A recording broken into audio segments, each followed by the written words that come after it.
There's no us without you, so we say thank you.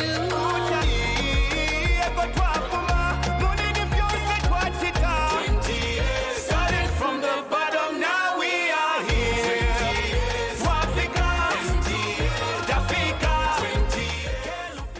You know what, that thing where your wife is coming, she wants to tell you something new and she's excited. Oh, okay. And she's like, you already know about that? I said, Oh. But how did you know about that? No. Free advice. Learn to be surprised even when I do. Wow. No, I do. I learned the hard way.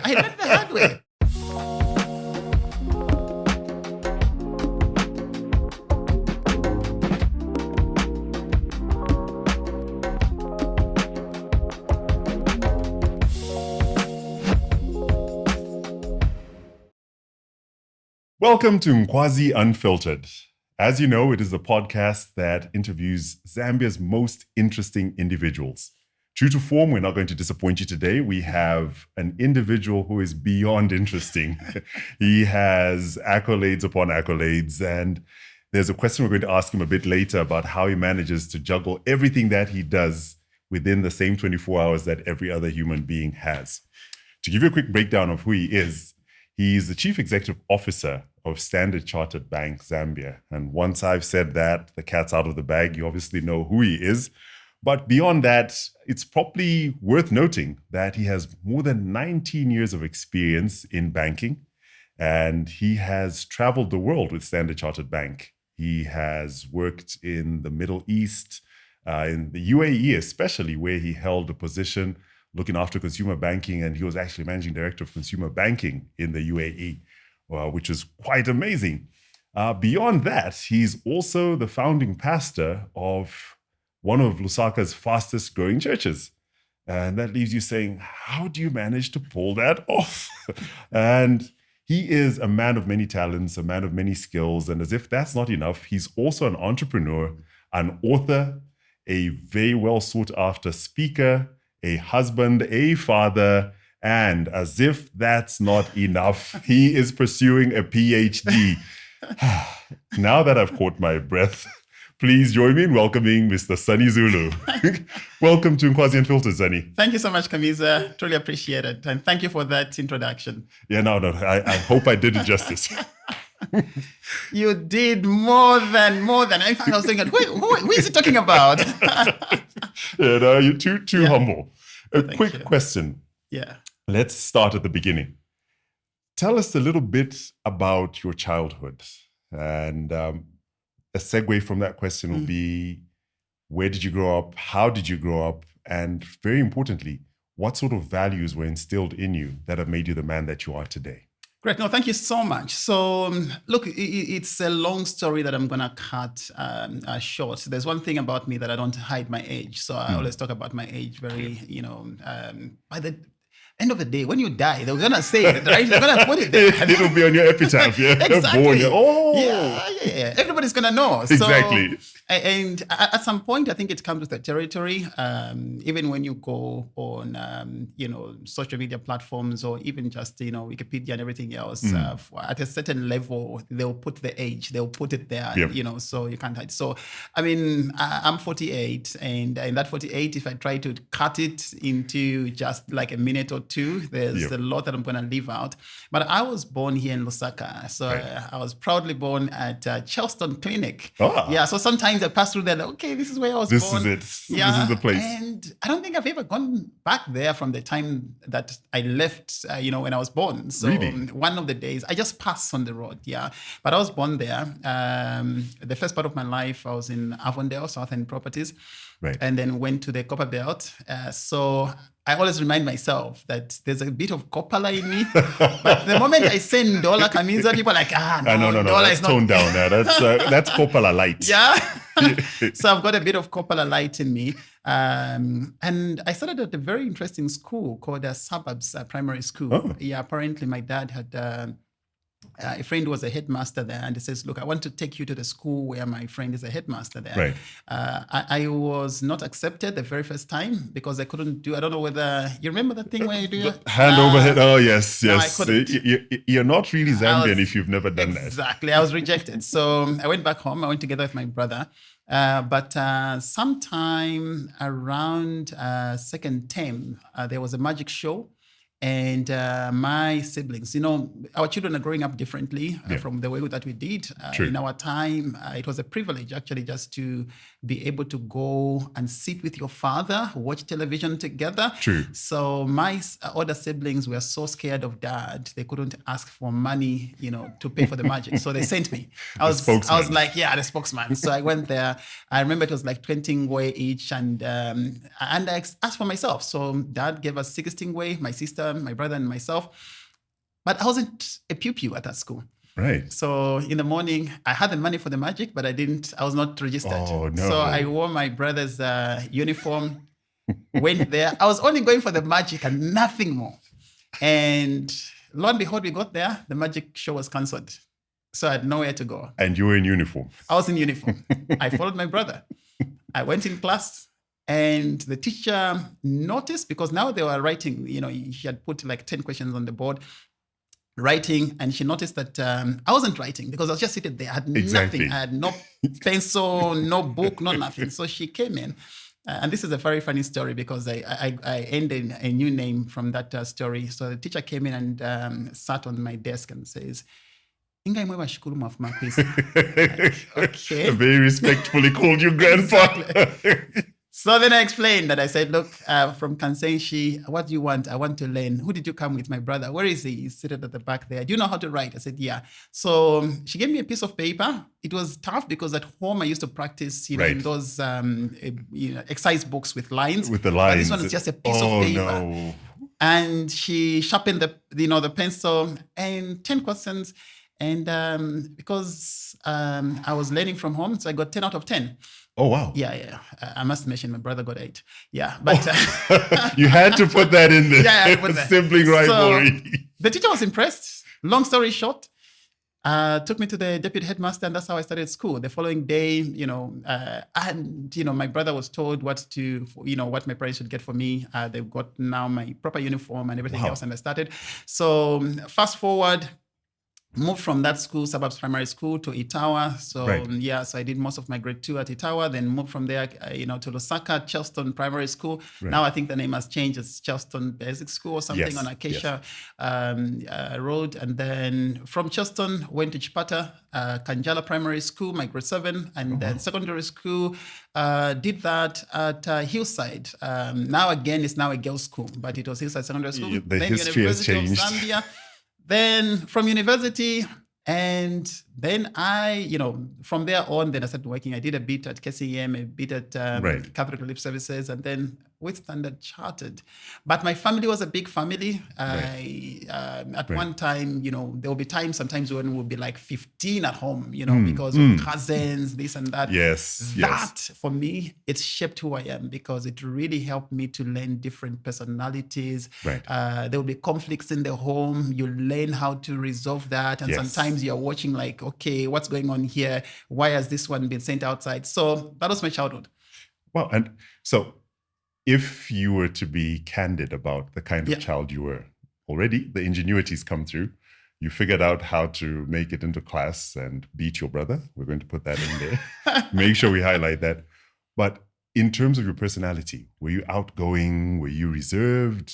Were you shy? What kind of a child were you? I was a very obedient child.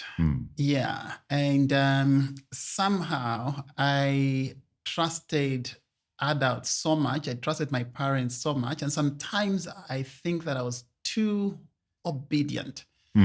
I was so obedient that, I recall, but somehow it was working for me. So I recall my mother would tell me to say, in those days, I don't know whether it still happens now because our children, usually we take them to school in cars and everything else. And maybe they do not experience what we experience. So in our time, there'll be times when you'd actually know that if you're moving on the road and the gate is open or you see the owner of the car going in or out, you stop because the dogs, that's the time when That's right. chase They do a prison whoever is break. passing. Yes. So my parents taught me to say, when dogs are coming for you, don't run. Just stop, regardless of how big or small they are. Wow. And I was so obedient. And I saw the benefit of that because on one of the days, and there was this one place where everybody knew that there were fierce dogs there. And it so happened, we were passing and they opened the gate. Oh my goodness. Dogs, and I just stood. So obedient. Guess what? The dogs passed me. And chased all your friends who were running. Yeah. And the owners came in, they're calling back the dogs and everything else. And from chasing my friends, they came again, they passed me. And walked right And I past. said, okay, This works. obedience thing works. You tried it and tested it and found it to be true. Yeah, so I really grew up as an obedient child, but also I was very inquisitive. So I would ask questions. I would ask a lot of questions. And it would be everywhere. In class, I would ask questions. Right. At church, I would ask questions. And if I don't understand something, I will try to get to the bottom of it until I do. Yeah, right. So that was me. So that drove you and your future endeavors. I have a feeling that inquisitiveness hasn't died down. No, it hasn't. No. Look, I read a lot. I do. But my reading is not like just to tick the box. I am very selective on what I read. Right. And some books I can tell you, and I'm not even ashamed about it. There's some books that I've never finished reading. And it's deliberate. Yeah. Because I got the stuff that I wanted to get from that book. So it's not like it's an achievement when I read from the cover beginning. to cover. No. Yeah. So, I use every moment to try and learn something new. So sometimes people ask me to say, where did you get the time to know about this? And and I know, especially my wife, sometimes she's like, you know what, that thing where your wife is coming, she wants to tell you something new and she's excited. Oh, okay. And she's like, you already know about that? I said, but how did you know about that? No. Free advice. Learn to be surprised even when you I do. Wow. No, I do. I learned the hard way. You answered, I know that once too often. And picture no sound kicks exactly. in. Well done. So when that happens, I'm like, oh, really? Yeah. Well played. But sometimes, our wives know us so well that they're they know that, now he's faking this. Yeah, just pretending. Yeah, he already knows. Yeah. But I do read a lot. I do. And Kamiza, I'll tell you, I think with the work that I do, both in the bank and outside the bank, I have to be up to date. Exactly. Yeah, because there's so much that is going on and you're dealing with the people's lives, they're at stake. True. And as you're speaking to different audiences, you have to be well-read and you have to know the trends. You have to know what is going on. And it's not like a burden. No. Do you know a lot of people, Kamiza, can do actually what I do? But we have to replace something. So instead of sitting in the car and you're just listening to music all the way from Avondale into town, you have to choose, what am I going to be listening to? True. So if you're the one that is driving, there are a lot of audio materials today. A lot. Yes. There are a lot of books that I've read. When I'm saying reading, I'm talking about including audio. Right. And I would play them. And some of them would take me, some of them would take me 2 weeks, others would take me a week, and some of them even more. But that is very, very helpful. But sometimes also, in the car, somebody else is driving. What are you doing during that time? Exactly. There's so much that you can do. You can write articles, and some articles, it doesn't take a long time to be able to do that. No. And I've found that with my writing, I learn more because, again, when you're writing, you have to be knowledgeable. You don't just write. No. You can't pick out because people will check up on it. Exactly. And now people have access to information. Absolutely. And they'll question what you're doing immediately. Including preaching. I mean, I'm a preacher, right?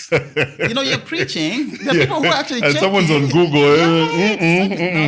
This is not adding up. Yeah. So you have to invest, and I do that. I'm very inquisitive. I remain inquisitive. One of the things that I'm very much interested in is astronomy, and people confuse it sometimes. It's astrology. Astrology, Yeah, it's astronomy.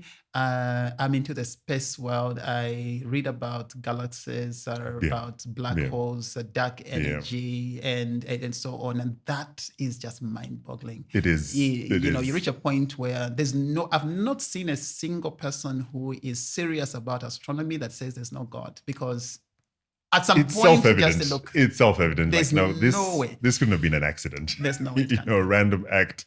No, it can't. Now, I know for a fact that we all get shaped by individuals. Who would you highlight as one of your mentors or a person that you looked up to that drove your ambition and desires to excel in life, excel in education when you were growing up? You'd be surprised. Not a single person. Really? Many. Oh, good one. You caught me there. I was like, wow, he's self-sufficient. Many. So I think the one thing that I learned this very early on in my career, and I must say that probably I learned it from my dad. At that time, I didn't know what it meant, but later on, it made so much sense that I've been running with that.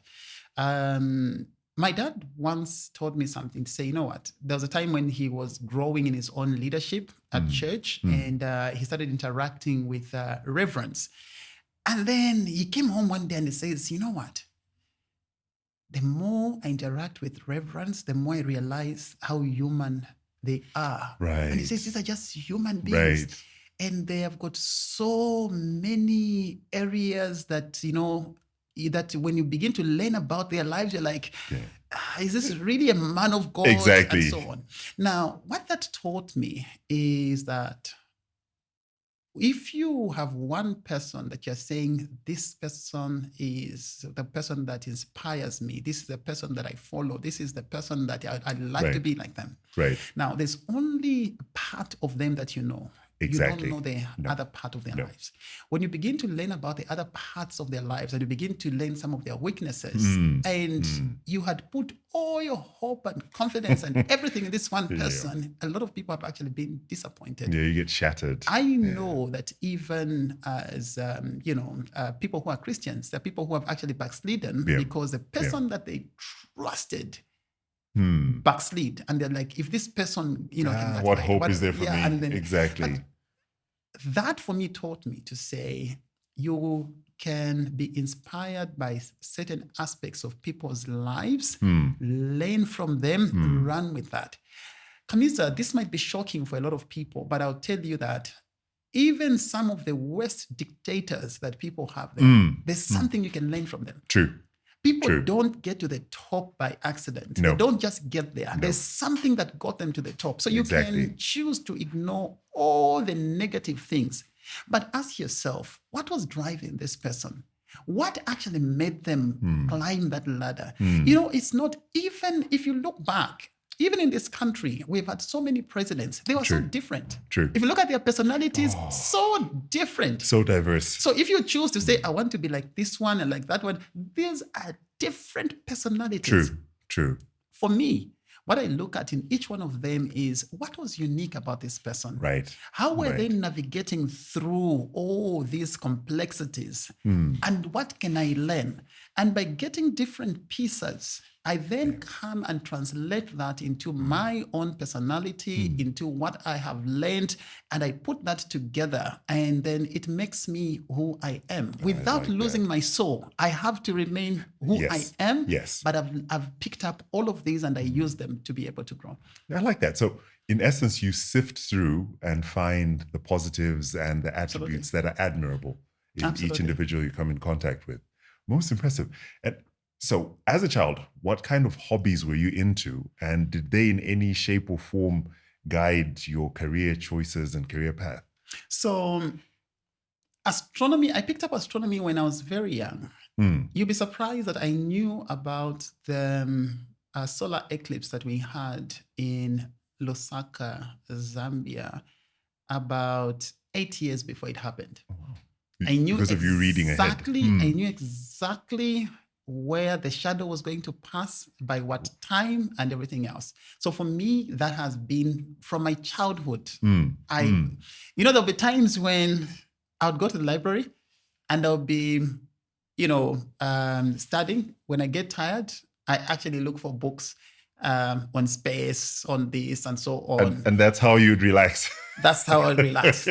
And how that has shaped part of my, beliefs, my philosophies, my leadership.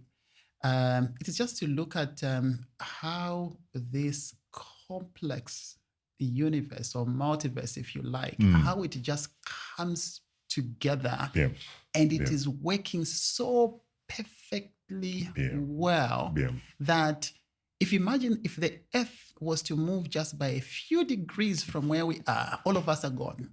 Instantly. Yeah. And this is so perfect. If you look at all these distances and everything else and so on, and then you get to a place where you're saying, look, our lives are so short. In the bigger scheme of things, are so short.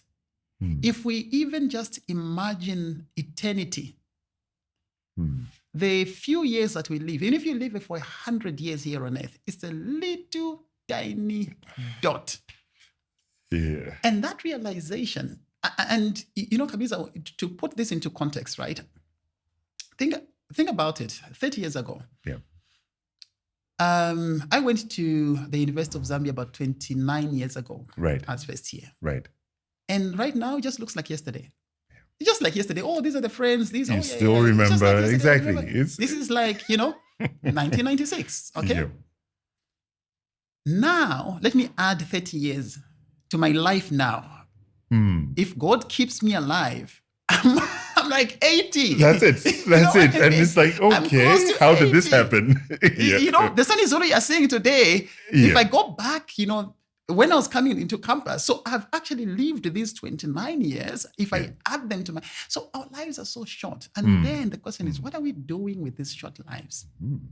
And you cannot only focus on one thing. I don't think that our purpose was to come here and be a managing director of a bank, and that's it. That's your purpose. No, it can't be. That's why you came here. No, there's much more than that. Can't be your purpose. It was just to come here and be, a sportsman, and that's it. Yeah. Just to get medals, and that's why you came on it. No. You can't just come here on earth just to come and sing songs, and that's it. No. So all of those are platforms that we stand on. So if you're a musician, if you're singing, you should be thinking, this is a tool. This is a platform that I'm standing on. Right. But what am I doing on this platform? The platform has been given to me. What am I? And everybody, Kamiza, everybody has a platform. There's nobody who says they're done. Everybody has a platform. And as you continue to serve, as you continue to grow, that platform continues being elevated, because there are certain things that you'll not be able to do if you are not standing on that platform. Correct. For some people, it's their voice. For some people, they're just so intelligent. For some people, it's their skill. For some people, it's their talent. There's nobody who says, I don't have a platform. True. Everybody has. True. And we have to think about, yes, I am here. How am I going to save my own generation? How am I saving my generation?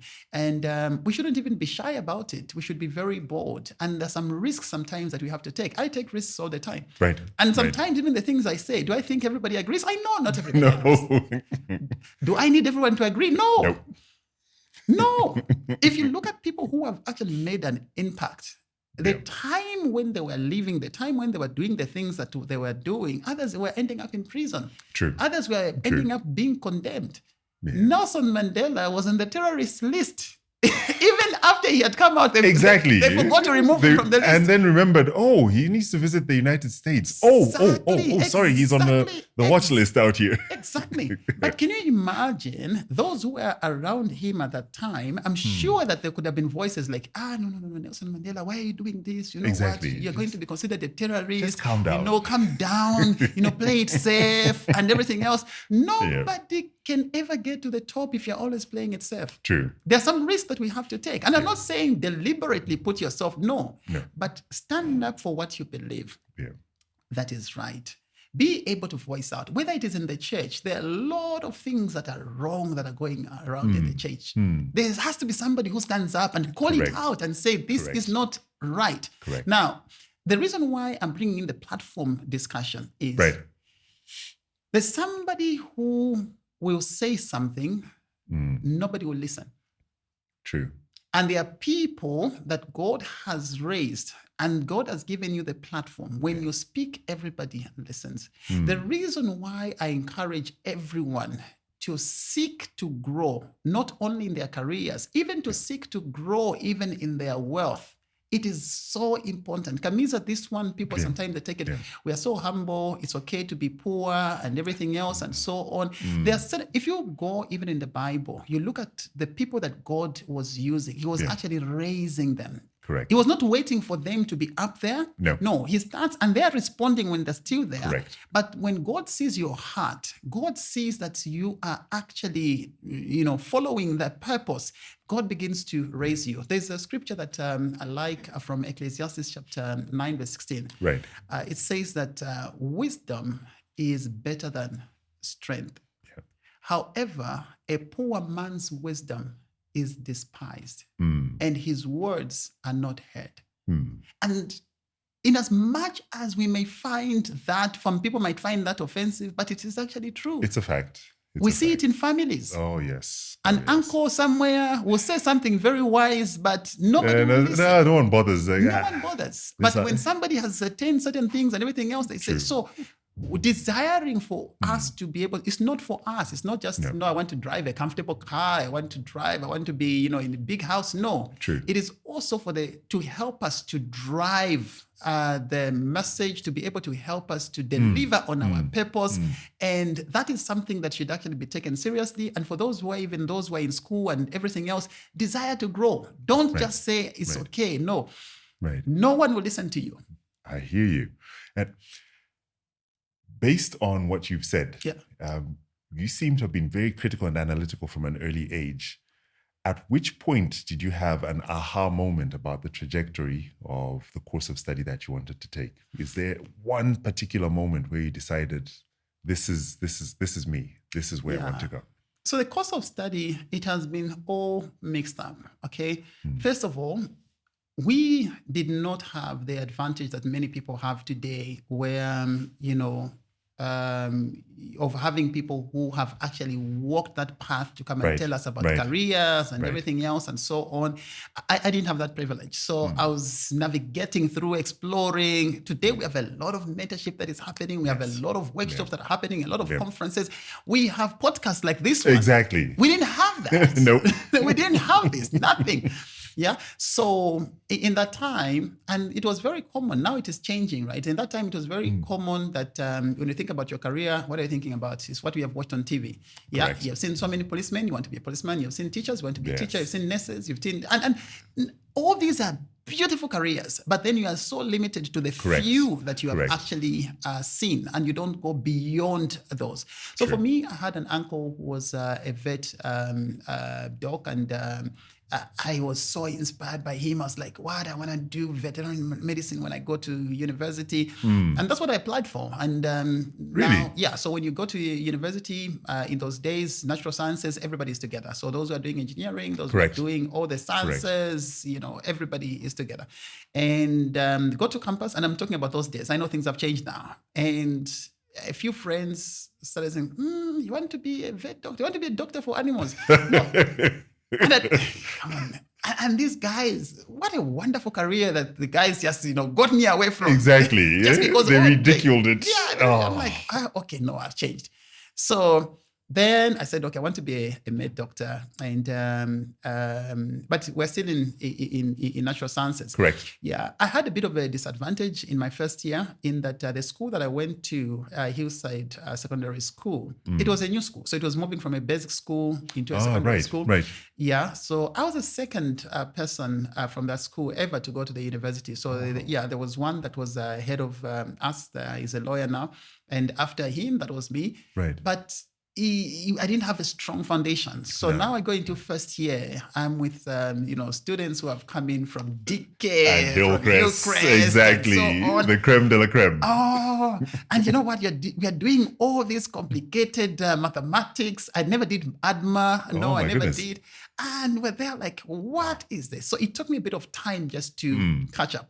So in my first year, I did okay, but I wasn't part of the top. So I didn't manage to get into med school. Right. And my second choice then was metallurgy. So I got into metallurgy, which was under the School of Mines, and that is how I studied metallurgy. And by the time that I was finishing, I'd already started the application.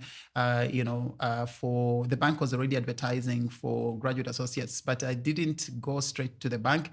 Right. I had some attachments with KCM, and Right. then I Right. worked for Catholic Relief Services in the NGO world. Yeah, but I had already applied for the bank. So when I was Right. at CRS, that's when the bank called me.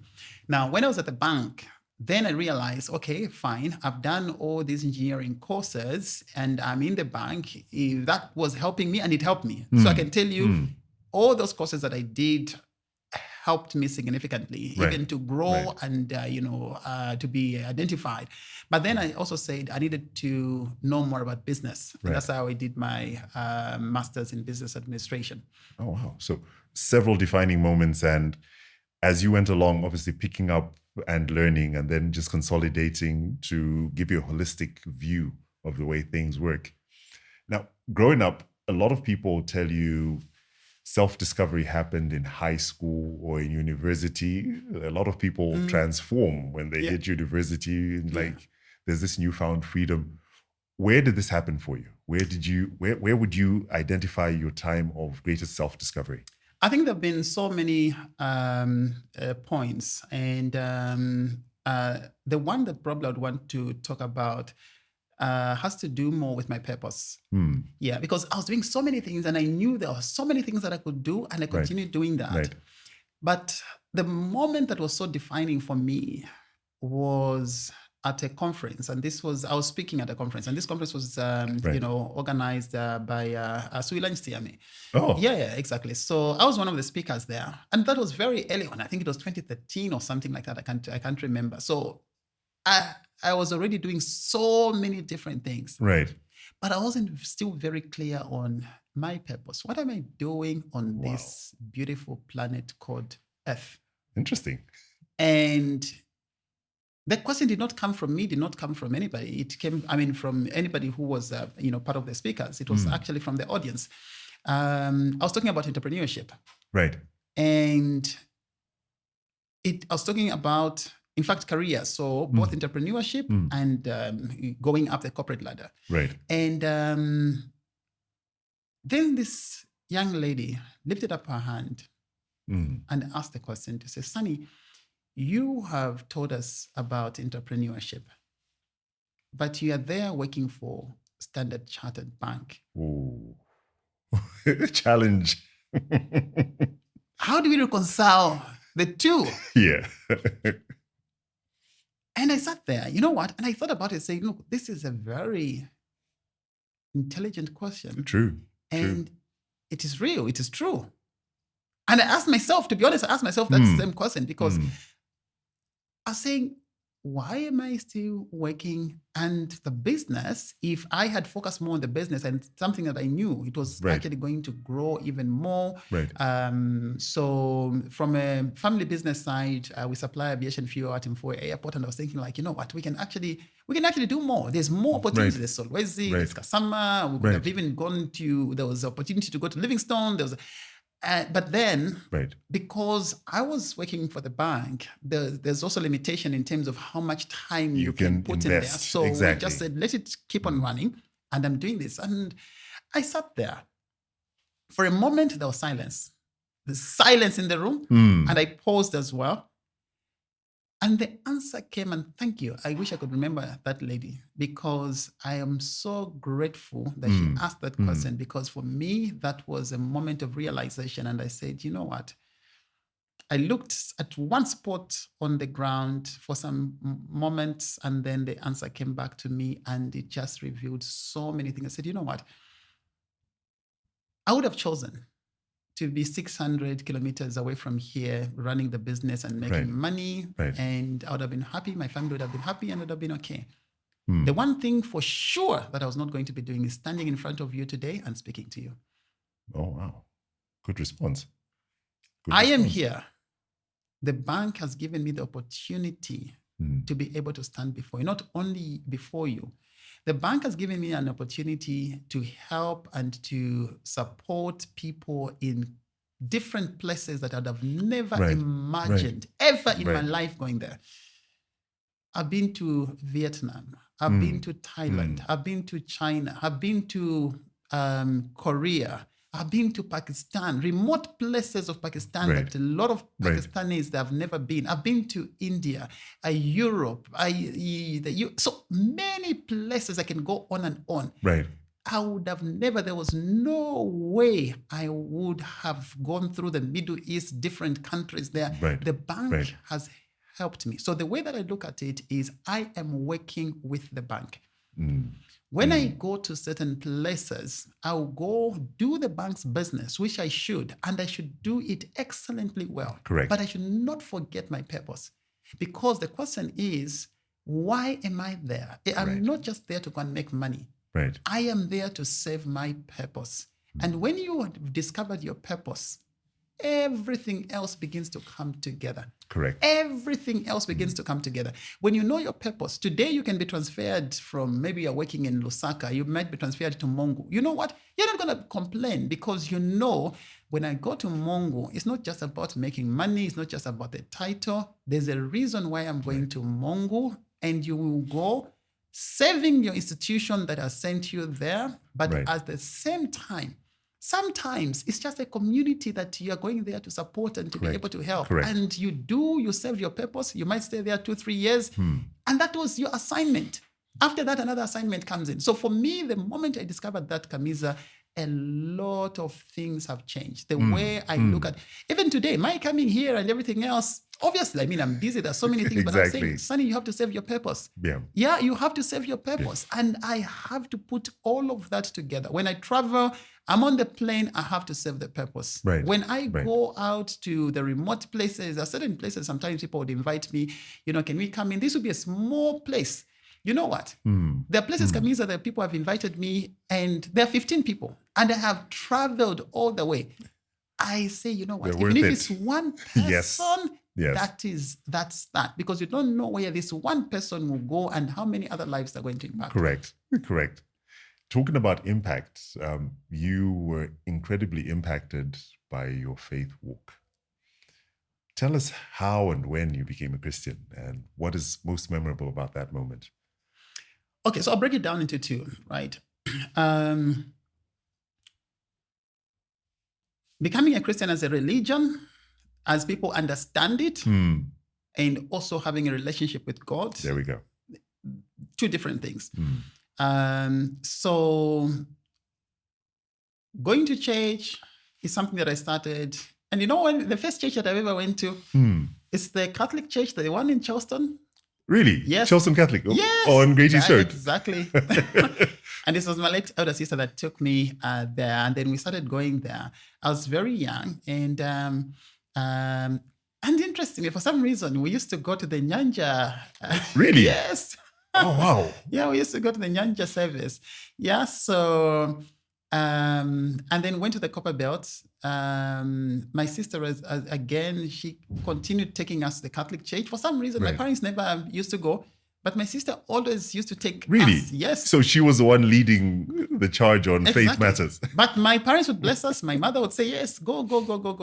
And give us, should give us the offering and everything else. And they never used to. But later on, when we moved from Kansenshi to Itawa in Dola, my parents had interactions with the UCZ. I think it was Reverend Njase at that time, if I remember very well, introduced my parents to the United Church of Zambia, and that's how we now moved. So my parents now started going. Now, when they started going, everyone moved from the Catholic Church. We all started going to the UCZ.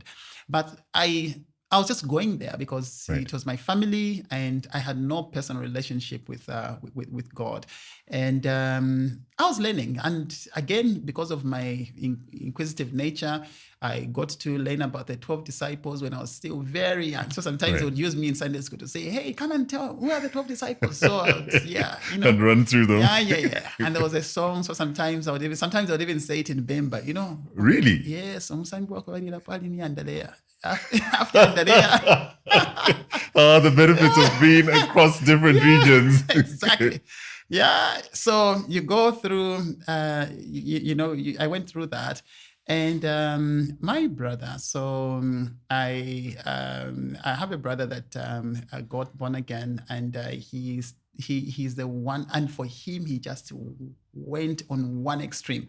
So if I tell you, you understand. So he was with Deeper Life, and he was so extreme. No jokes there. And not Deeper Life of today, No. Deeper Life of that time, you know. So no TV, no newspaper, no denims, magazines, no jeans nothing. were not permitted. Exactly. and look, so I was kind of split because I knew there was something that he had, something that he knew, but I did not agree with everything that he was doing and the way that he was doing it. So I was like, no. So because of that, I was somewhere, you know, wanting to know more. So he'd say stuff, and when he's gone, I'd go and start reading and everything else. Right. But again, there's certain things I was saying no. So later on, I think 1991, that's the time when there was a crusade. What I was waiting for, I think what my brother didn't do is he had preached, you know, the gospel to me, but he never took another step of leading me to Christ. Right. So it was just there. Yeah. And I knew I wanted something. I didn't know what it was, and how to get it.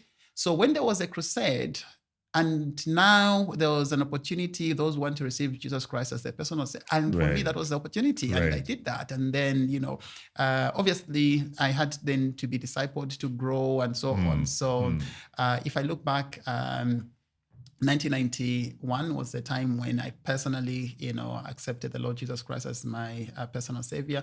But before that, I was still in church. I was still. I was doing everything. I was leading, you know, young people from the Boys Brigade perspective. Wow. Yeah, as a Boys Brigade myself, I was doing that. Yeah, but that was my journey and my walk with God. And everything changed. Everything changed. I hear you. Everything changed. Let's swing over to career issues. Sure. So, metal science. Yeah. And you're happy, you've got your qualification. Then this application that you submit for the graduate trainee program at Standard Chartered, that happens. You get accepted after your stints with the various organizations you highlighted. What was your first role at Standard Chartered Bank? So I was a graduate. So we call them that time. Now they call them international graduates. It was graduate associates, but it's exactly the same program. Right. Yeah. So and a bit of lessons to learn from there. So I did the application when I was still a student. Oh. I finished when I was still a student. Oh. But I was not called for the interviews. I see. So my friend was called, a very good friend of mine, and we used to do that together. He did metallurgical engineering as well, and he went, he did the interviews, and he came back, and I was feeling like, they have called him, they haven't called me. There's no us without you, so we say thank you.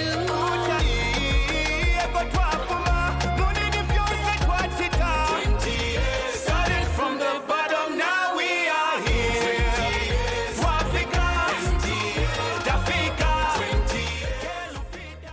They called him for interviews, but they never called him for the job. And then we forgot about it. So the time I was working for the NGO and everything else, I'd even forgotten about that. So one of the days when I was working at CRS, then I got a call, and there was somebody from HR. She's late now. She says, "Look, you had applied to work for the bank. Are you still interested?" I said, "Yeah, I am." She says, "Okay, come for the interviews. When? Can you come tomorrow?" I'm like, "Yeah, I can." You never say no. No. So anyway, went for the interviews and interviewed and got the role. I had to resign. It was not an easy decision, I must say, even though by that time I'd already said I wanted to do banking. In that at CRS, I'd actually grown. And I had grown very, very fast. So I reached a level where I was actually reporting to the country director. So directly, I had my office at CRS, and now I had to leave this office. And when I joined as a graduate, yes, you're going there, bottom of the barrel. Exactly, they will let you know. Absolutely. And in those days, that was like 2003. It looks like it's just yesterday, but I can tell you that 2003. not everybody was using computers. No. Not even in the bank. So I arrived there and I'm asking, where's my computers? Oh, and you know what? The people on the floor started laughing. And who's this he's kid? asking for the computer. This graduate. Where do you think you are? I was like, really? Okay. And then guess what? We went for weeks without computers with my friends, and then we had to put up an escalation, and then we went off the way and said, okay, fine. There were 6 of us. Then they said, okay, we're going to give them 3 computers. So you'll be sharing. They'll figure it out. Yeah. 2 of you will be sharing one and so on. But but for me, it was a very big shift because I'm coming from a place where I even had a team that I was working with, and I was the leader at my office. And now I'm going this side, but I was still excited about banking because I wanted to do that. Yeah. Now, in banking, the one thing that's why I was saying my engineering training helped me significantly, because then I was forced to learn computers, Excel, these applications and everything else. When I was in banking, they wanted to close about 6,000 accounts that were not closing. So they would close them at the end of the month, they open again. Show up, exactly. They close and they show, and nobody understood. And it was a very big conversation in management meetings. And everybody was wondering, why are they not closing? So they said, okay, fine. We've been trying to do bulk closure. It's not working. Right.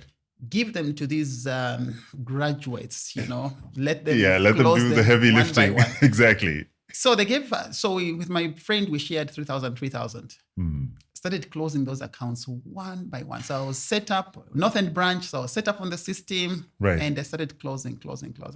But you see, and that's why I say, whatever you have learned, wherever you have gone, carry the lessons with you. For me, doing all those complex courses taught me how to solve problems. Finding so I said solutions. to myself, why are these accounts not closing? They said they're not closing.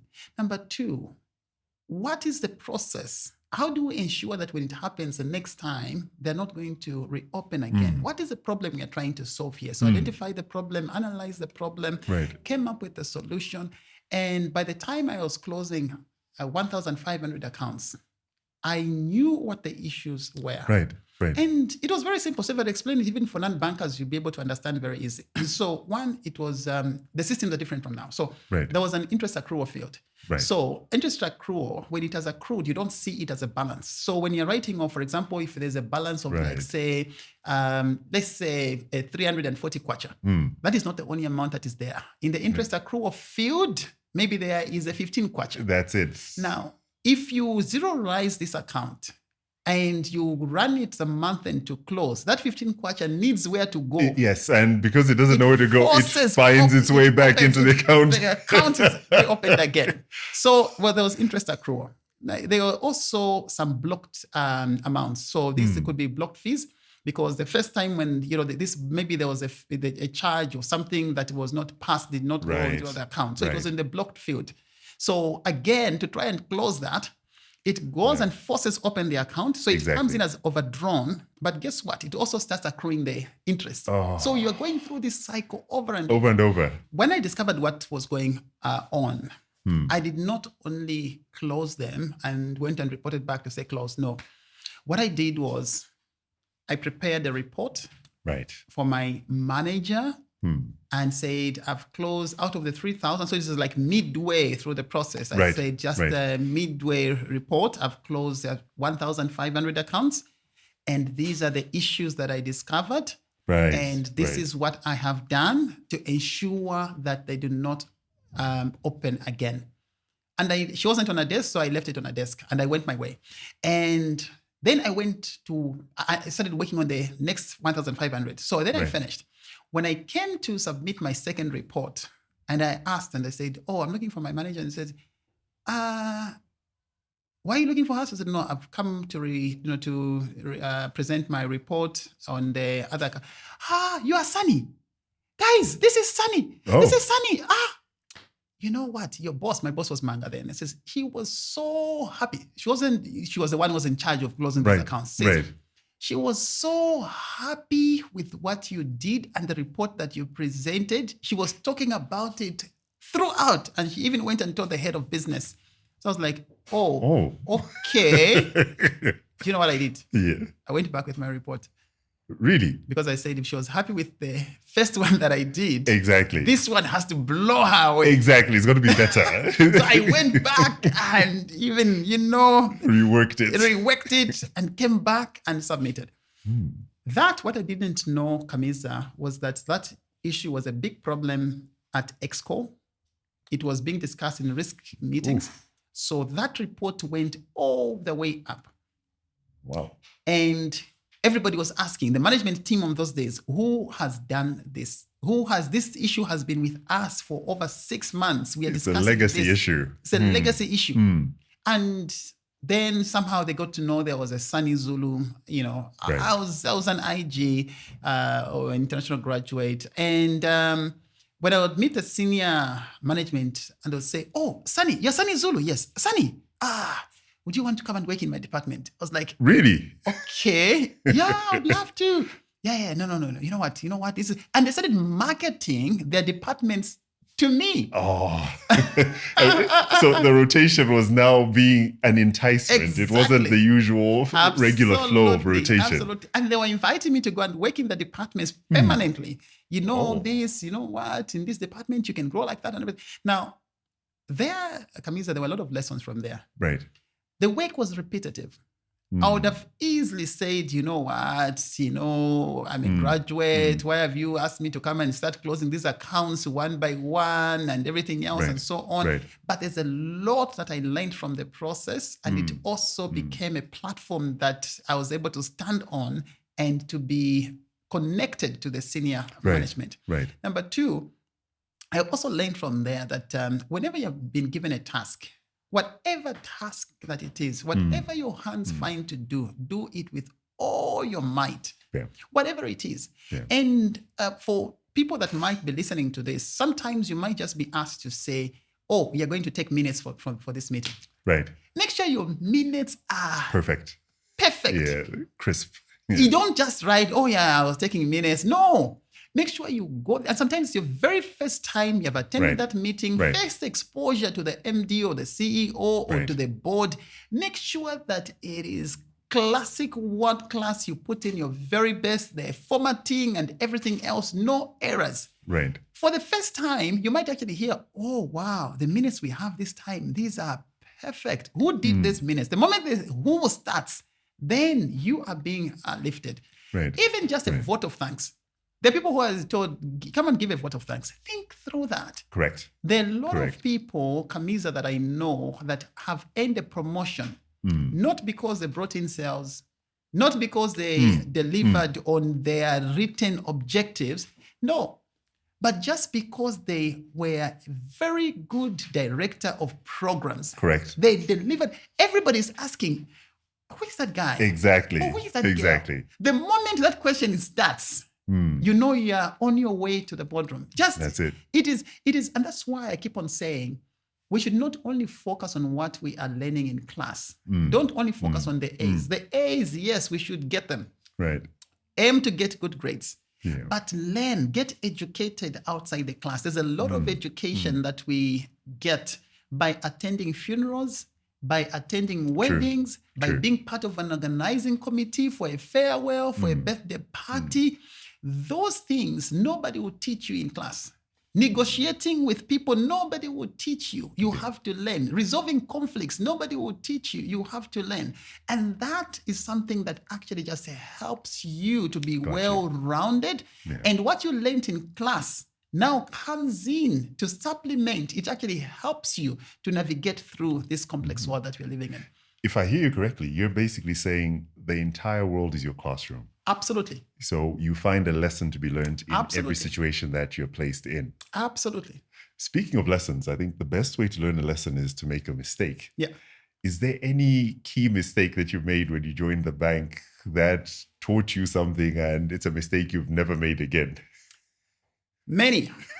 Many mistakes. Many. Some of them, there's some of those mistakes that when you think about it, Ooh, you know what? Exactly. Even when You you're feel alone, it again. you feel it again. And sometimes you even start talking to yourself. Oh, you yes. know. Like, how? And my wife would come in and say, "What were you saying?" I said, "No, I wasn't saying anything." Because you don't want to repeat No. that. You know, you're like, oh. Ooh. Sometimes you're in your shower and you remember like, Oh, yes. Like, how did I survive that? I know. and and you can't explain it. You can't explain it to anybody, right? No, They're trying to ask no. it. What was that sigh about? You're like, no, it's nothing. No, it's Yeah, just, a little flashback to one of those moments. I hear But you. there was one, and this one is something that I also shared in my book, Eccentric Thoughts Unraveled by Sonny Zulu. I was still very young. So I got an opportunity to work in the CEO's office. Right. And again, it was because of some of those, things that are done that got my name to be known. So the CEO was looking for someone to cover in his office for corporate affairs. So we had a bit of a gap in corporate affairs. So I was asked, please, can you come in? And that gave me very simple instructions because I was still considered a graduate, very new in the bank. Right. Like by that time, I was like something like 4 months in the bank. Yeah. So I was told, please come in. CEO wants help. Your name has come up to be one of the sharp graduates that are there. Oh. So the only work that you're supposed to do is look at all these letters that are coming in, people applying for sponsorship and donations, and start responding to them. Just tell them, decline. And if you think it's something that should be done, discuss it with the CEO and so on. That was my job. And but there was nobody doing corporate affairs. Right. So by default, I had to start doing corporate affairs.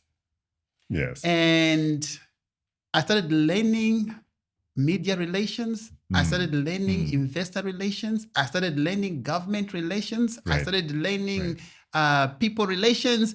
And all of that was something that I learned on my own. And I had, the metrics organization. So I had somebody in the region. Right. Zambia cannot be left out because there's nobody doing the job. So I started doing the job. Correct.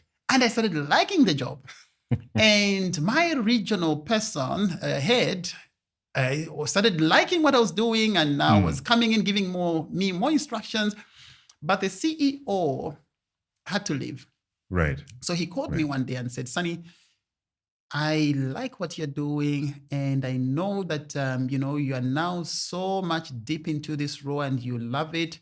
But let me tell you, number one, I just want to manage your expectations. You are too young. This role is a senior role. It's an exco role. Right. The bank, I'm sure, I'm leaving the bank now. The bank, I'm sure they'll look for somebody senior to come and do this role who is experienced, because this one, it's also a very risky role because you have to deal with the media. You have to deal with the government. You have to deal with, so please just calm down, manage expectations. If I was still around, I would have wanted you to work as my executive assistant in my office and maybe, help you to grow and everything else. But I just wanted to make sure that you are clear that this is not your role. And my only ask is, can you cover until my successor comes in? And help him to settle. Then you can go back to what you are doing. I said, okay, fine. No, I perfectly understood. And fast forward, he went, the other CEO comes in. Right. And the CEO that came in, he had, amongst the objectives was to come and hire the head of corporate affairs. The role that I was kind of doing. Sitting in, sort of stop-gapping. And by that time, because, hiring a CEO takes a lot of time. So by the time he was coming in, I can tell you, Kamiza, I had learned so much in corporate affairs. I was now just considered like the head of corporate affairs. I was running the show. I was doing everything. And my regional boss then, a Malaysian lady from the, she was in the UK, she told me one day to say, Sonny, if it was up to me, I would have appointed you as the head of corporate affairs. But the CEO seems to have an instruction that he needs to hire because of some of the issues that were there in the past. They need to hire someone senior. So please, can you help to identify people in the market? And I did. I looked at all the big names in corporate affairs and everything else and so on, did the interviews, And somehow none of them was appointed. Now I'm acting. Now that is now where I'm coming my mistake. Yes. As I'm acting, I was quite overwhelmed as well. I was young. There was a lot that was happening. The CEO one day comes in and says, so when is there? I remember very well. He says, oh, Sonny, we'll be sponsoring, there'll be a marathon happening. So we are sponsoring water. I committed to the organizers that we'll be sponsoring water on the 10-kilometer route. So please, corporate affairs, organize the water on the 10-kilometer route. And see you on Saturday. He was traveling out the following day. So he traveled out. Fast forward, Monday morning, I've reported, I just see my CEO coming in and he's red on his face. He's not smiling. Like, me, my usual smile, I was like, hey, hi, Tom, hi. Oh. And he just comes on my desk, looks straight in my eye and says, what happened? And I'm thinking, I don't know what he's talking about. He says, Sonny, what happened on Saturday? There was no water at the marathon. Oh. Gosh. Now that's Paul dropping the ball. I froze. I felt like the ground would just open and I get swallowed because I just simply forgot. Oh, gosh. I just simply forgot. When I say forgetting, I just forgot. I forgot it. It didn't even at all come to my mind. Even when he was asking me, and when he said it, I said, oh my goodness. There was that, the small matter of water. I was quiet and he went into his office. And I was sitting there and I was thinking, what do I do? Oof. What do I do? Where do I even start from? And I could tell. And you know what? I sat there. There's something else that he taught me. He says, before he left, he says, this is such an embarrassment. To make matters worse, before the marathon started, they actually called him out and says, wow, we want to thank the CEO of Standard Chartered Bank. They've donated water. And there was no water. And there was no water. Oh, my goodness. No water. Oh, anyway, long story short, I thought about so many different excuses, so many things, whereby you're thinking about this story. What story can sell here? Exactly. You try this one, you try that one, you try this. That is, for me, what taught me one of my life's greatest lessons, that, there's no box. Because one of my friends came in and says, think outside the box and everything else. The more I was trying to think outside the box, the more I was going in the wrong direction. Oh, and I said, you know what, Sonny? There's no box here. No. There's nothing like thinking outside the box. The answer is right in front of your nose. Yes. What happened? You messed up. Yes. Just go and say sorry. Own it. Just go and say sorry. Yeah. Don't even. And it was difficult, but I went into his office. The moment I sat down before him and I started to tell him, say, Tom, I'm very sorry. I am very sorry. I have no reason, no excuse. I don't know. I simply forgot. Yeah. I don't even know how this happened. I simply forgot. Right. I know how bad this is. And please, if there's a way that I can help to talk to the organizers, I'll speak to them personally. If there are people we need to apologize to and everything else, I'll do that. I know I've let you down. I've let the bank down. I am really, really sorry. I'm promising it will never happen again. I've learned my lessons. And this time around, it has changed so many things. It has changed me in many, many, many ways. But you know what? He didn't say much. He says, okay, that's fine. It's the same Tom that actually a few months later confirmed me as the youngest head of corporate affairs for Standard Chartered Bank Group. Yeah. Despite what had happened. So those will goof up. We will. Yeah. Those things will happen. Yeah. But when they've happened, for me, what I've learned, and that has continued to be my approach, the best is own up. If you have to apologize, apologize. And the answer is many times right in front of our nose. And think about, what's the worst that can happen? Exactly. Will somebody come and shoot you? No. Wait. So what's the worst that can happen? Yes. Maybe, Own it. Look, it's possible. Yeah, maybe you might be fired, this and that, and everything else. Yeah. But there's no need. You will be far much more at peace when you just say the truth. True. This is what happened, and many times people respect you when you actually own up. Exactly. A quick question around leadership. what would be your brief definition of leadership? And then off of that, we will springboard from that and say, how was your view of leadership transformed by your time in Dubai? Great. So leadership for me is about influence. Leadership, it is about inspiring people.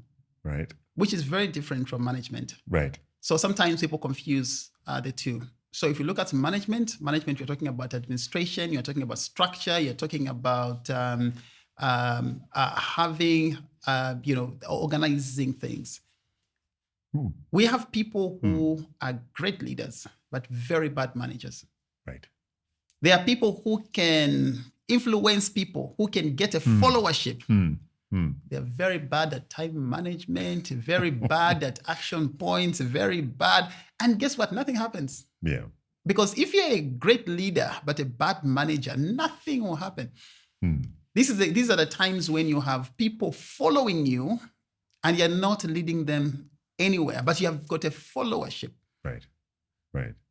At the same time, there are people who are very good organizers, very good managers, but poor leaders. The two have to go together. Right. And when the two are going together, and there's a lot of discipline that is required from leaders, a lot of discipline. And so for me, a great leader should not just influence people, should not just get a followership, but should be very clear, where am I leading these people to? Right. Right. What timelines? What is the structure? How disciplined am I in whatever I am doing? Even just defining your own boundaries. You need to set your own boundaries. Otherwise, without boundaries, you'll be all over the place. Right. The one thing that I learned about leadership during my time in Dubai is how that has been inculcated into everyone. And it starts at a very early age. And there's no difference, whether it's public sector, it's private sector, there is discipline. And leading from the front, leading from the top. And the tone from the top is very, very consistent. Let me just give an example, Kamiza. When I'm sure you and I, we have attended so many events in the country. An event that's supposed to start at 7, sometimes starts at 9. True. I'm sorry to say, there's no word for it. That's poor leadership. I'm sorry to say, there's no way. You can't. 2 hours of people's time wasted. Right. Who is responsible for that? You can't. You just...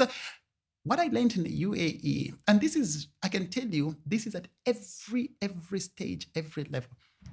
Right. The dignitaries arrive 2 minutes before time. And you start on the dot.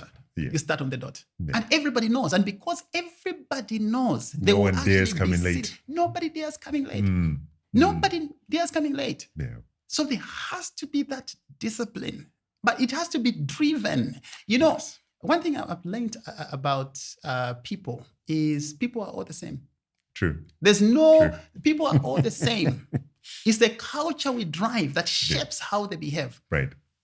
Right. Today, if you have people that are indisciplined, they are throwing litter everywhere and so on, sometimes we tend to think, it's in their nature. No, it's not. Take that same person who is throwing litter here. Go and throw them in Singapore, they stop.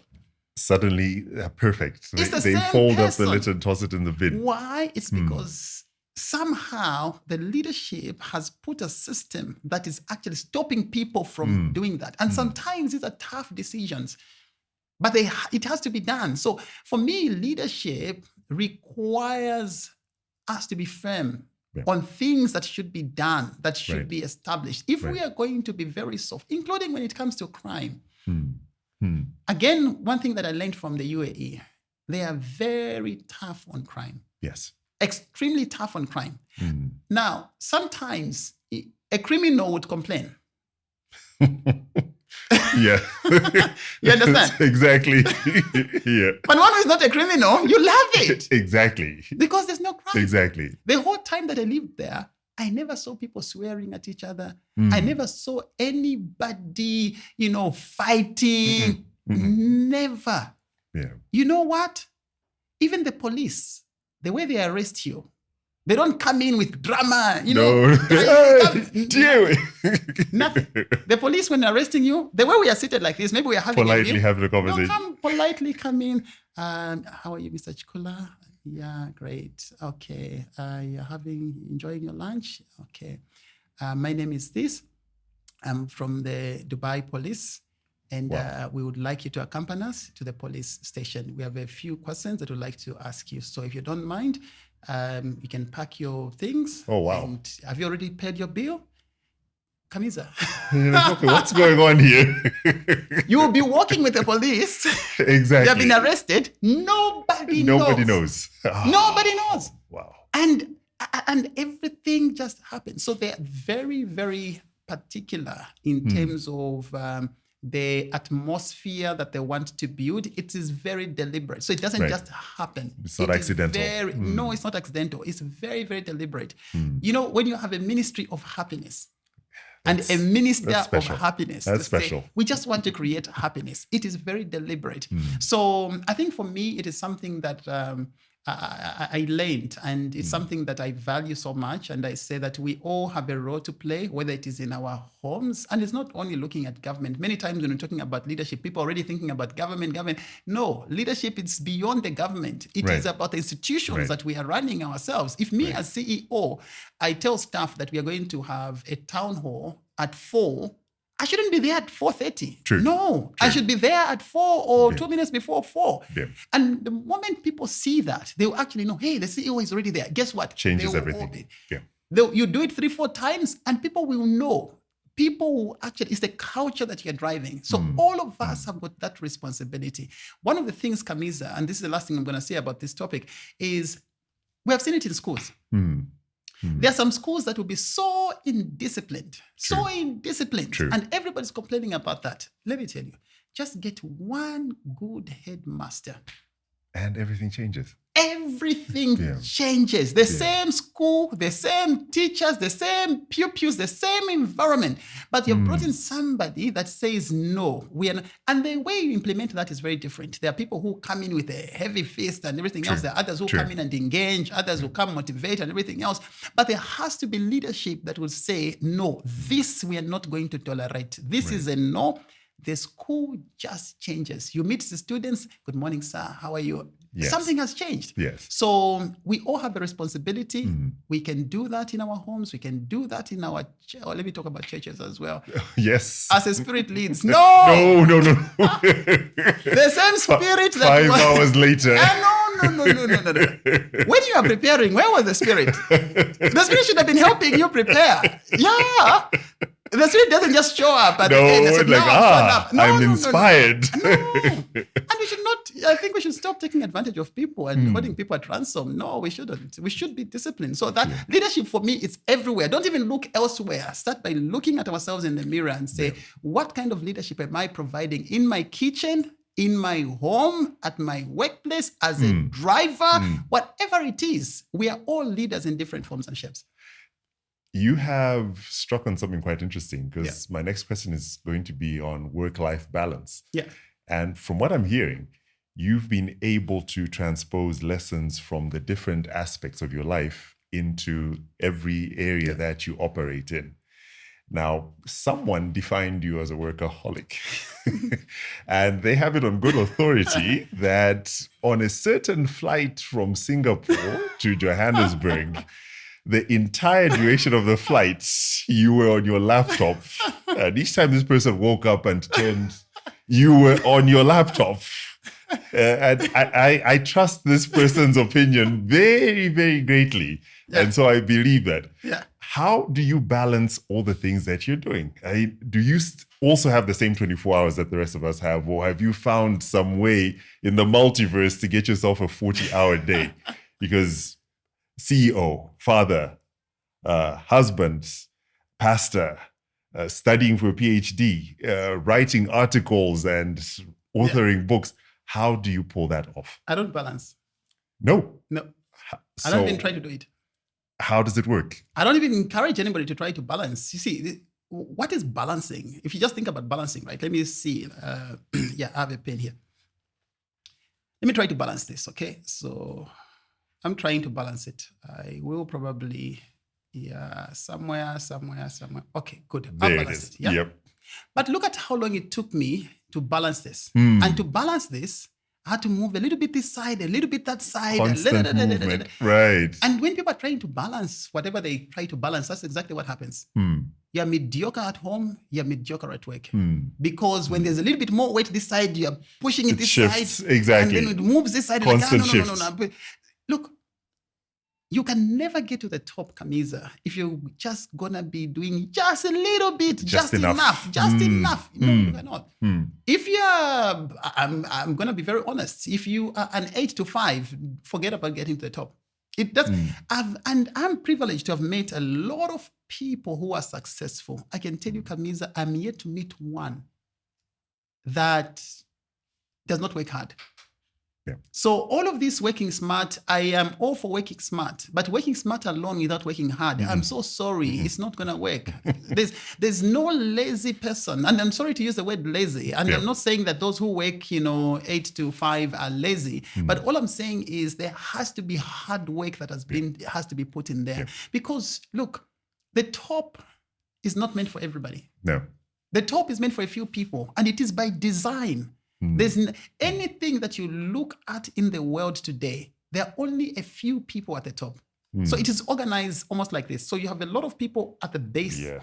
Yeah. And as you're going up, any organization, you look at the political world, the same thing. You've got only one president, then you've got ministers, then you've got MPs, then you've got this. There has to be a few on top. You look at the company, again, there's a CEO, there are a few in management. As you're coming to the bottom, there are more anything. You go outside, you look at the stars, there will be few bright ones, and then go on the road. There'll be one car that will be like, wow, is this? Exactly. It stands out. If a Mercedes-Benz, for example, is a good car, try to give all the Zambians Mercedes-Benz, the value of the Mercedes-Benz just going to go down. It'll dip. Without even, waiting for a long time. There'll be another Mercedes-Benz that will come out that will stand up. Because there has to be one, there has to be a few that are going to stand out. Now, when we think about it in that way, you tell yourself, you know what, if I really want to get to the top, there's no way that I can be like everybody else, because if I'm going to be like everybody else, I'm going to end up like everybody else. Right. So it requires one going an extra mile, one going and knowing very well, when I say the top is not meant for everybody, I'm not talking about, because there are different summits. So in your department, you might be on top of your department. Right. In your team, in your group, you might be on top of that group. It doesn't mean that everybody is going to be president. It doesn't mean that everybody's going to be CEO. No. It doesn't mean that everybody is going to be, the presiding bishop. Exactly. No. Exactly. Everyone in whatever area where you are, you have to ask yourself, how can I be so excellent in what I'm doing that I stand out? Because when you stand out, your voice is heard. When you stand out, people listen. People will be able to pay attention. You have a voice, you have a platform. And that is so, so, so, so important. So for me with that, I tell myself, if I'm going to work, if I have work to be done, I will put in 150%. Right. It has to be excellent. If I'm going to spend time with my family, guess what? I will put in 150%. And if I'm doing, for example, if I'm doing my wife's birthday, I have to do it in such a way that she will not forget. Yeah. And when she was turning 40, and probably maybe I'll share that a little bit on my platform soon. When she was turning 40, I did a birthday, called about 43 people, into UAE from her friends. I saw that on your socials. Yes. Yeah, people came in from the UK, from Malawi, from US, from Zambia, and she had no clue. Yeah. Now, let me tell you, it was a huge investment. In doing flights for people, in hotels, and it was a huge investment. Yes. But you know what? That is now going 150%. Correct. Because afterwards, even today, she's still talking about that. But that is just one example. There are so many different examples. So my advice is, whatever you decide to do, don't be mediocre. And not everything will happen in the same way at the same time. Right. It is true. Something will give at some point, but don't just leave it like that. There'll be another time when you have to go back and do it so well. So for me, that is the approach that I do. And to your point, I do that. So many times when I'm traveling, people, even now, just, in my last trip, because I have submissions to do for my doctorate, when lights go off, people are sleeping. I'm like, Sonny, you can't afford to sleep. Yeah. You have to do. You can't afford to be watching a movie. No. Yeah. Those are sometimes I multitask. So sometimes I'm like, okay, come on, let's sleep. Listening to the audio from a movie. and we're doing that. So we all have the 24 hours. But the question is, how do we spend the 24 hours? It may look like, how are you managing? I asked some of my friends the same question, because I have some friends that spend 6-7 hours on the golf course every weekend. I'm like, how are you managing? How are you managing to get these 7 hours? Yeah. Kamiza, I have friends who go out every evening, and I'm not kidding, who go out for drinks every evening. How are they managing? I have no clue. Somehow they pull it off. Somehow they pull it off. So everybody has got the same 24 hours, but we just use them differently. I have friends who every day they're watching 2 hours minimum of Netflix. Every day, series. Where are they getting the time? So if we are all to put our lives, there, and everybody was going to come and see how we are spending them, everyone will have the same question to say, how are you managing? How are you managing? How are you managing? So same 24 hours, but we use it differently. I hear you. So we could sum it up by saying exceptional people make exceptional efforts to achieve exceptional results. Absolutely, 100%. I hear you. Now, how do you decompress? What do you do in your downtime? Do you have any hobbies? Do you have any pastimes where it's not work and it's not business? What do you do in your downtime? Which downtime? I thought as much.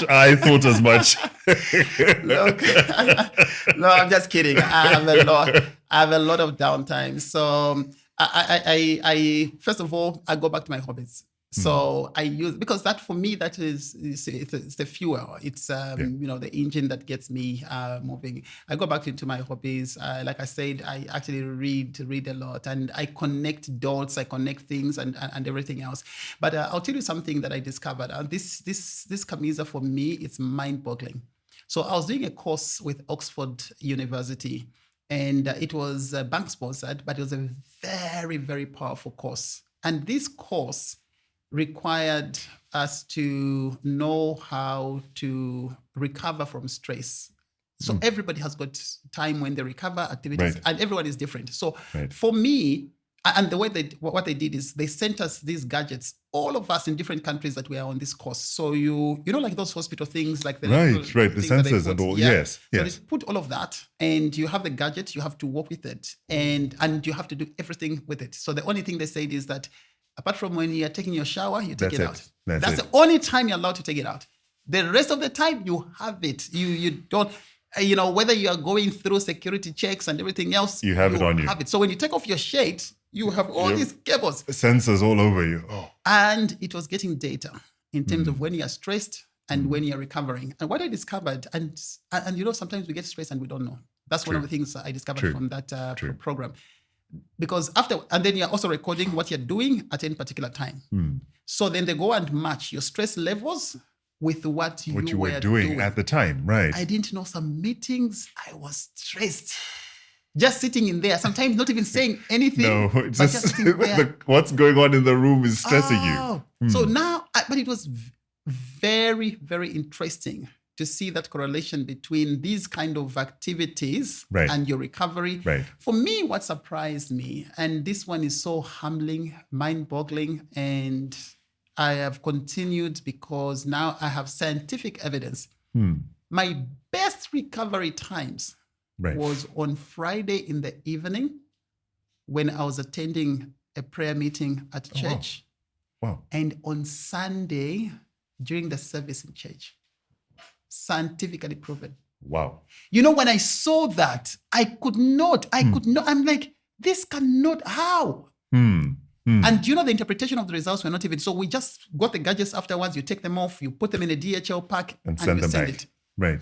Went to UK, went to Oxford. Now, they came in and they were telling us our results. And I looked at them and said, but first of all, these time slots, exactly. How possible is this? So everybody has a place of refuge. They have a place where they go. Right. And for me, the closet, being in worship, being in prayer, it is my best recovery times. That's what I do. That so every morning I'm up at 5. I'm in prayer. So that is it. It just helps. Right. And it doesn't matter what time I slept. I have to wake up at 5 because I know not only do I feel it, but I know that whether I'm feeling it or not, it's doing something. it's doing something. So I spend a lot of time in worship. Now, the other side of your life, a major component of it is where you are called Rev Z. Yeah. How did that happen? At which point did you know, very briefly, Yeah. When did you know that I have to answer the call to be a pastor? Okay, so I had the privilege of serving as the chairperson of the Council of Administrators in Grace Ministries Mission International. And that was like in the 2017. In fact, started from 20, somewhere I joined the council 2016, 17, 18, and so on. And I learned a bit about the church. And I noticed that my church, we had moved a lot outside of the center. So 2017, I approached my bishop at that time and said, look, I feel led because I had this strong conviction. I feel led to champion some work or to lead the work of establishing a center in the city of Lusaka. But then in the conversation with the bishop that time, I think I was also involved in a lot of many other work. So I was the building chairperson and I was also the church administrator at the center that we're. So I think at that time, my bishop was like, he was my pastor. I said, okay, let's pray through this. But in the meanwhile, let's continue. So I continued. And then you might remember that soon after that, I was appointed as CEO in Botswana, which never materialized. I was going to go, but it never happened. So by the time those conversations were happening, we put this on hold because I said, how do I start? And then I have to go. And then later on, I went to the UAE. So we put that on hold completely. But the time when we are coming back, in fact, in UAE, I'm glad that we went because we learned a lot about ministry in the UAE, a lot. And so the time when I was coming back, it was like very clear that God was, leading us to start this center with my wife. It's under Grace Ministries Mission International. But in my mind, Kamiza, I never saw myself being a pastor, but I saw myself serving and doing the work. And I must be honest that I never wanted the title pastor. It found you. I never wanted it. In fact, I refused because, and I'll tell you, I think it's very unfortunate. I mean, it's a noble work, but unfortunately, we have had a lot of false prophets, a lot of, people masquerading as pastors, as men of God, and so on. And somehow they have done so much damage to the name and even to that call. And I didn't want to be associated. I said, look, I'm happy to serve, but this title, it's a no. I don't want. So I think through a lot of prayer and also, I would say some of those that had gone ahead of me, they actually helped me out and just said to me, well, Sonny, yeah, it's good for you to start this work, but there'll be people who will be coming to the church. And they would want to know who's their pastor. And they'll say there's no pastor.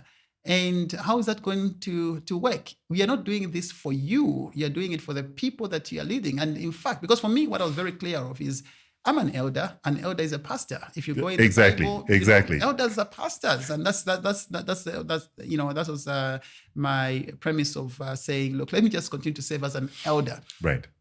And in some churches, all pastors are just called elders of the church. And that's the way that I was looking at it. But anyway, so after the conversation and everything else, we prayed through it. I agreed and I was inducted as a pastor. By that time, I'd already started doing some studies. So I finished my degree in theology and my degree in ministry. I had to do two at the same time. And after about 2 years, then I was ordained as a reverend.